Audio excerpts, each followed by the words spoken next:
Just imagine, Leafs fan. In just a matter of days, two completely different pieces of news shook the franchise and sparked debates across the entire fan base. One involves the net, a position that always carries extra pressure in Toronto, and the other has to do with the fierce battle among forwards for the few remaining roster spots. Different situations, but both point to the same reality. The team is in a decisive moment of choices, and every move could impact the season. And before we dive into these stories, make sure to hit the like button, subscribe to the channel, and turn on notifications, because coverage of the Blue and White Nation is just heating up, and you won't want to miss a single detail of these updates. News 1. The Toronto Maple Leafs announced on Friday the signing of veteran goaltender James Reimer to a professional tryout PTO. The signing was announced just days after the news broke that Joseph Woll was stepping away from the team for family reasons. The two announcements, coming so close together, raised questions about the length of Woll's absence. The immediate reaction from fans when Reimer's signing seemed to coincide with Woll's departure was that the two events were connected.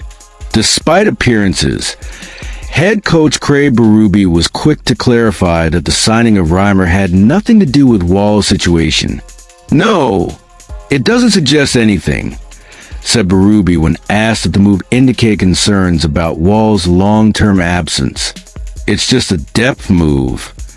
Berube has never met Reimer personally, but praised the goalie and his NHL experience. Despite still playing at a high NHL goaltender, represents a short-term. He's been an NHL goaltender, said the Leafs coach. The expectation is that Reimer will join the Leafs on Saturday and serve primarily as short-term insurance. From there, anything can happen. If Reimer ends up standing on his head while Woll is out, that would be a positive coincidence. But little more than that. The signing continues Toronto's pattern of turning to experienced goaltenders to fill roster gaps. As Athlon Sports points out, during the 2022-23 season, the Leafs relied on Matt Murray as the backup. In the 2023-24 season, Martin Jones filled in for Woll, and Ilya Samsonov in the midst of injuries. This isn't the first time the Leafs have brought in another goalie as a precaution. Reimer's PTO provides a cost-effective solution for the 2025-26 season, while top prospect Dennis Hildebrand continues his development, and current starter Anthony Stolarz remains in extension talks with the team. For Toronto, bringing in Reimer means adding someone the organization knows well. He was drafted by Toronto in 2006 and spent 6 seasons with the team. He was a playoff goalie and played in 207 regular season games, with a .914 save percentage and a 2.83 goals against average. What he still has left in the tank remains unclear, but he played well for the struggling Buffalo Sabres in 22 games during the 2024-25 season, and if needed, there are few better options to fill a gap if the Leafs feel one exists. Reimer knows what this means. He has traveled the NHL, playing for 6 teams since his last stint with the Maple Leafs. At this point in his career, he understands he'll likely have a spot duty role, and that his time with the organization could be short. His signing of a PTO in Toronto guarantees him nothing. At the same time, a door may be opening, depending on how the team's goaltending situation develops. Calling Reimer a replacement for Woll would be premature, and if, for some reason, Woll is out long-term, the Leafs may need a more significant upgrade than Reimer. For now, Berube seems to be signaling that Reimer is not just a quick or stopgap solution, but possible plans that Toronto could have on its radar regardless of what happens with Woll. News 2. Toronto is living through one of those moments that can define a season before the first puck even drops. The dilemma isn't just in goal or on defense, but front at the very heart of the team's offense. The Leafs entered 2025-26 with more NHL caliber forwards than roster spots available. That sounds like a luxury problem, but in practice, it turns into a headache. Who stays, who goes, and most importantly, who might be traded before the team is forced to risk waivers and lose assets for nothing. The situation has become even more intriguing because of Easton Cowan, the 19-year-old, the franchise's top prospect in the 28th overall pick in the 2023 draft, came into training camp with expectations to gain experience, maybe leave a good impression, but not really fight for an immediate roster spot. Yet, that's exactly what he did. After a timid start in rookie camp, he elevated his game, showed consistency, brought the same intensity that made him CHL MVP and a Memorial Cup champion, and ended the preseason making it clear he already looks NHL ready. In his last season with the London Knights, Cowan put up 69 points in just 46 games, an impressive average for someone his age. His talent, speed, and gritty playing style resemble a hybrid between Zach Hyman and Mitch Marner in their early years. Someone who not only contributes offensively, but can also disrupt defenders and adapt to different roles across the lines. Toronto knows he's part of the future, but the question is, still playing at a high level, does that future start now, or short-term, does it still need to wait?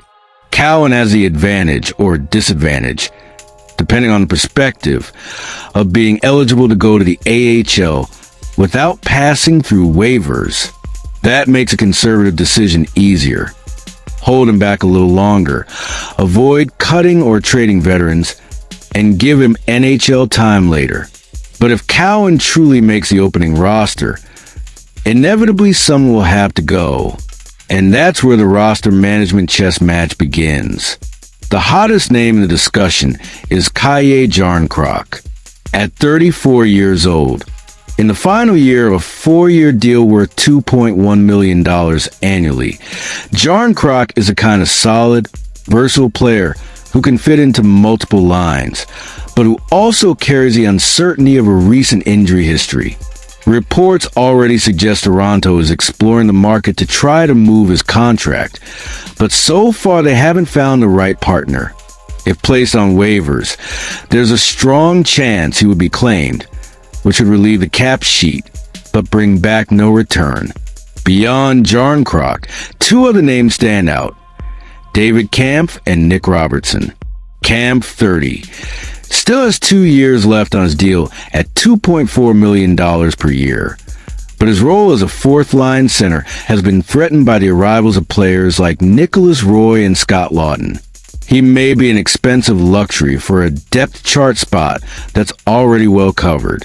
Robertson, on the other hand, is just 24 and on a short 1-year deal at $1.825 million. His offensive talent is clear: a heavy shot, the ability to generate chances, and a scorer's instinct, but he's never managed to secure a consistent role in the Leafs rotation. He's young, cheap, and attractive to other teams, but at the same time, Toronto may be reluctant to part with him without getting something significant in return. This indecision creates a crossroads. Toronto doesn't want to lose NHL caliber players for nothing, but that risk is real if decisions aren't made quickly. Management knows that at least one forward has to go, whether by trade or by waivers. The big question is whether they'll find a willing trade partner or whether timing issues will force the team to lose assets without compensation. The Leafs' dilemma then goes far beyond simply building the opening 4 lines. It's about balancing present and future, keeping the team competitive now while not wasting young talent that could pay off later. Easton Cowan has added another layer of complexity to this puzzle. His rise is pressuring veterans, forcing management to act, and in some ways accelerating a natural roster renewal process. Toronto is facing a management test. The number of talented forwards is greater than the available spots, and that means we'll soon be hearing news of trades or waivers. Maybe it's Järnkrok, Maybe Kämpf, maybe Robertson. What seems more and more clear is that one of them won't be wearing blue and white when the season begins. So, Leafs fans, two very different situations, but both showing how Toronto is in a moment of major decisions. On one side, stability in net with a veteran return that brings back memories of the past. On the other, the intense forward battle where youth and experience collide in an already crowded roster. The truth is, nothing is set in stone, and any choice could change the course of the season. If you enjoyed this breakdown, make sure to drop a like to support the channel. Subscribe so you don't miss the next Leafs updates, and comment below. Do you think the veteran truly has a place in this team? And up front, who would you leave out of the lineup? I really want to hear your thoughts.